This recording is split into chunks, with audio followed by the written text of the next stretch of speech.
Teachers of Reddit, what clicked about a pupil after meeting their parents? Student teaching for high school seniors and juniors. I had this guy that was a shady 80. No specific problems, just very low intelligence. But this guy worked his ass off. Never a late assignment. Did all extra credit that was offered. Made flashcards for like every test and quiz even though I never said to. Model student. Just had low test scores. If it was an assignment that could be done with time and effort, he did it. Unfortunately tests aren't like that, and that's where he had the most problems. Back to school night comes along and I meet his dad, Unco in the Marines. Courteous, well spoken, and completely knowledgeable about all of his son's upcoming assignments and grades. Totally made sense. Kid is getting through with hard work and dedication and pulling off a B average. Amazing what support from parents can do. In most cases, a kid like this would probably be failing most of his classes. Had an 8th grade student. Great kid, 100% responsible, academically talented, and would always speak in short clip sentences and look like he was a frightened deer about to bolt. Had a conference with him and his parents together in which the kid was supposed to be leading the conference, reflecting on his growth and identifying his challenges. Every time the kid opened his mouth to say something, he'd get halfway through the sentence and mom would finish it for him. Poor kid was always trying to get ideas out quickly so he wouldn't be interrupted. I had a 2nd grade student who was constantly getting into pretty serious physical altercations with others, stabbing kids with pencils, slapping girls across the face, etc. The first time I met his mom was when she came up to the school threatening to choke me because I said her son couldn't come on a field trip to the pumpkin patch because he was too violent. Not a teacher, but I do volunteer work for a program designed to help students who are habitually truant. Had one middle schooler who was super bright, genuinely seemed to love school, got great grades, but was absent about half the time. He was very evasive about why he wasn't coming to class, and I honestly didn't put him high on my list because he was doing fine even with the missed days. When I was finally able to get a social worker to go by his house, it turned out his single mother was having seizures and didn't have any healthcare, so she couldn't get treatment for them, and the kid was staying home to take care of both her and his younger brother. I felt just terrible for the kid having to be so adult while still in middle school. These children, there were 3 of them, were known for being difficult at the after-school care I worked in. The eldest, 5th grade, would refuse to listen to us. He would often kick other children, provoke them by grabbing them and pulling them in close, or just act out in a way that was verbally abusive. When we asked him to stop, he would respond with "screw you." The middle, 3rd grade, struggled to pay attention for more than 5 minutes, and often picked on other kids by intentionally stirring them up and spreading rumors. The youngest, kindergarten, was 6 but still not entirely toilet trained, and had to repeat kindergarten because she wasn't at normal developmental or social levels. But one afternoon, the eldest is in a pretty good mood. Because I'm curious, I ask, and he announces proudly, "Dad is picking me up early at 4 p.m. because we are going to see a movie this afternoon." This is awesome, because the 3 kids are always last to be picked up, but 4 p.m. comes and goes, and there's no sign of Dad. 4:30 p.m., 5 p.m., 6 p.m., 6:30 p.m. It's closing time. We get a call from Dad. "I'm sorry, I got caught up. It's almost 7 p.m. before Dad arrives." As the kids grab their bags, he tries to explain to me, but he's sort of all over the place. Some actual quotes from our conversation.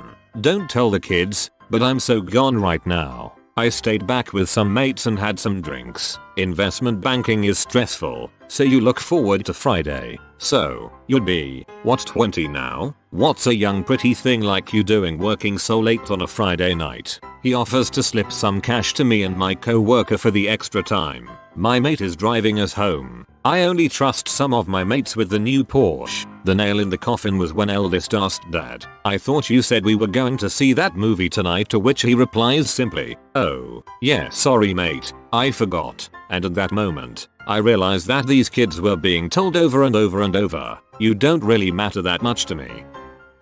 I was a teacher in a deaf school for many years. Kids lived on campus as well. I would take the kids home for visits on weekends. One kid was a major behavior problem and always screamed and yelled and broke things and was just generally all around disruptive. We got along better than most staff did, so I volunteered to take him home one weekend. He missed his van. When I got to his house, none of his family members even looked at him. He was a teenager by this point. Freaking family never took the time to learn sign language. Yeah, all his problems made a lot of sense to me at that point. Not a teacher, but a youth worker. Sibling group. All speak as if they are deaf. Accent. Incorrect emphasis. Excluded sounds. And exhibit rash, impulsive behavior. High instances of school refusal. But polite, ambitious, aspirational, popular and well dressed. Turns out mum had an intellectual disability and was a drug addict, so all 3 kids had IDs and possibly FASD. But grandma was a drug dealer, so they always had loads of money for clothes and food and drugs. Kids had just learned to speak like that based on their mum's speech, which was affected by her constant drug use. When I was student teaching, 2nd grade, there was a little boy in the class who was just a genuinely friendly and sweet kid. He struggled a little academically when it came to learning to read, and his handwriting had some problems. But he was the hardest worker and never got frustrated or thought that he was stupid like many other students with those difficulties do. He was well liked by everyone and didn't have a mean bone in his body. And he was extremely well adjusted, despite the fact that his parents were divorced. I ended up meeting both parents separately during field trips. Both parents are extremely involved in his life and put him ahead of any of their problems they have with each other. They genuinely want what's best for him, and it shows. The dad takes him out to the sports bar for boys' night where they share root beer, which I thought was really cool. Both parents genuinely are awesome people with great attitudes, and it definitely shows in their kid. When I was student teaching, I had a student who seemed to have textbook fetal alcohol syndrome. Then one day I saw her with her mother at Target, and I recognized her mother as one of the long-time regulars, that is, chronic alcoholics, at a bar I worked at in college. The whole thing made sense, and it was very sad. College freshman was constantly late, didn't turn work in on time or at all, etc. She had an excuse for every single thing. I wasn't even asking. She just volunteered excuses. After getting a D in my class, which was frankly a bit generous as her actual grade was a high F, her mother called me. I wasn't allowed to discuss a student's performance with anyone, including their parents, and I told her as much. Her mother then, unprompted, gave me a long string of excuses for her daughter and, oddly, herself. I kind of thought, oh, that makes sense now. Obviously an extreme example here, but I had a student, an 8th grader, who was quiet to the point of absolute silence, but who did extraordinarily well with the written word. A few times, he showed up with bruises, which I naturally reported, but he was adamant that they were from other students. Surprisingly, his parents came in for PTC and seemed relatively normal, until he went to speak for himself and I saw his father grip his arm so tightly that it left a mark. I understood immediately that his parents basically didn't let him speak at all for fear of reprisal. A few weeks afterward, the kid stopped showing up to school, and word eventually got around that he got caught up in a REM lab explosion in his parents' house and was covered head to toe in 2nd and 3rd degree burns. He came back a month or so later, covered in bandages. He couldn't move, write, or really do anything without excruciating pain. I'd never cried so hard as I did that day. My wife called a student's parents to talk about the kid swearing all the time and general bad attitude. After explaining to the mom why she was calling, I told that goddamn kid a million freaking times to watch his freaking mouth. Jesus Christ, wait till his freaking daddy gets home. This one broke my heart and it's something I still think about from time to time. Just a few months into my first year, several 5th grade students were sent home for lice. One was a small, blonde girl named Jean who was fairly quiet and shy. Her clothes were always somewhat unkempt and had a strong cigarette smoke odor. She very rarely completed her homework and hated answering questions in class. However, she was kind, attentive, and performed well on her in-class assignments. We had another round of head checking about a week after the first one and found that Jean still had caught lice again. She was sent home with a call to the parents letting them know. The next day she walked into the classroom with a shaved head. Her parents shaved her hair off so that they did not have to deal with the lice again. She cried when I asked her about it. I felt horrible for her. 5th grade is a tough place to be when you have something that is obviously different about you that other kids can pick on. I could not grow her hair back for her, but I did buy her a cute hat that I allowed her wear in my class if she wanted. It seemed to help. When I met her parents shortly after, they showed up with 3 younger kids that looked about a year apart with the same shaved haircut as Jane. The parents smelled like cigarette smoke and pet urine odor, and I could hear them cursing at their kids in the hallway before I even saw them. A girl in my 7th grade class was really bright, but almost never turned in her homework, so she just skated by on test scores. One time, I commended her for helping another student who didn't understand the assignment, only to realize that night that she didn't do her own. I called her parents in and quickly realized they're the type that have an answer for everything, and were all too quick to put the responsibility on me, as if I should stand over their daughter to make sure she works. I turned to ask the girl what she thought, since she had been completely quiet, and her parents began to answer for her again. I put my finger, index, up and said, "No, you've had your turn. I want to hear what she thinks about all this." Well, she apparently really appreciated that, because she went on for about 30 minutes about all her views on education. At the end, I kept her parents quiet and told her that if she's willing to talk such a big game, she needs to back it up and do the work without her parents or me interfering. She didn't miss another assignment all year. Proud teacher moment. I have a student who is really friendly, really smart, and amazing at English. I am an ESL teacher abroad. She is always really friendly to me and always really hardworking. She constantly helps other kids in class who struggle with the material and overall just a great girl. I met her dad once at a school event and holy goodness was this guy awesome. He was a really genuine and generous character and even invited me to get to know different parts of the city with his family. I could definitely tell they had a close bond and that he had raised her really well. Just an example of good people raising other good people. Kindergarten teacher here had a student who would much rather sing everything than talk, and she was happiest just spinning around in circles and singing. Met her parents, band teacher and a dance instructor. Such a sweet and happy family. My best friend is a teacher. He told about this one kid's parents he met. The kid was insanely smart, genius level. He would finish his work and just play on his phone or talk to friends, but he had zero homework turn-in rate. My friend requested to meet his parents, ended up finding out that his father would beat him repeatedly, and the kid would never truly go home, but rather take up working instead of being home with his father. It was sad because the kid admitted that he was capable of doing his homework, but he was too scared to and just didn't have to face his dad. Apparently later the kid came back to meet a couple teachers and rolled up in a BMW i8. I guess he made it out somewhere.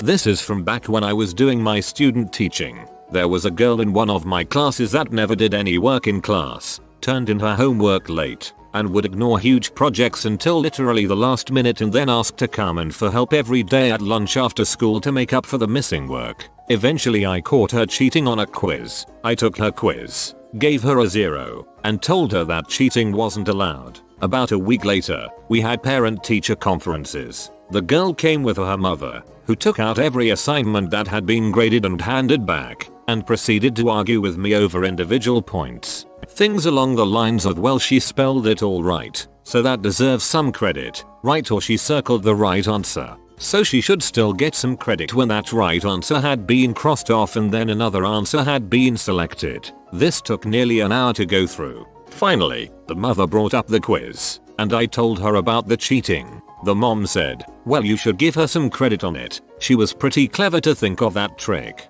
From then on, I made sure to schedule meetings with myself, my mentor teacher, and the principal present. Clearly it wasn't that clever, since she got caught. I was telling the parent that their child was generally inattentive. He would look around, fidget, and just nod along smiling when I knew he hadn't been listening. As I was consulting my notes, I looked up to see the parent looking around the room, bouncing their leg. As soon as they realized that I was done talking, they nodded and smiled.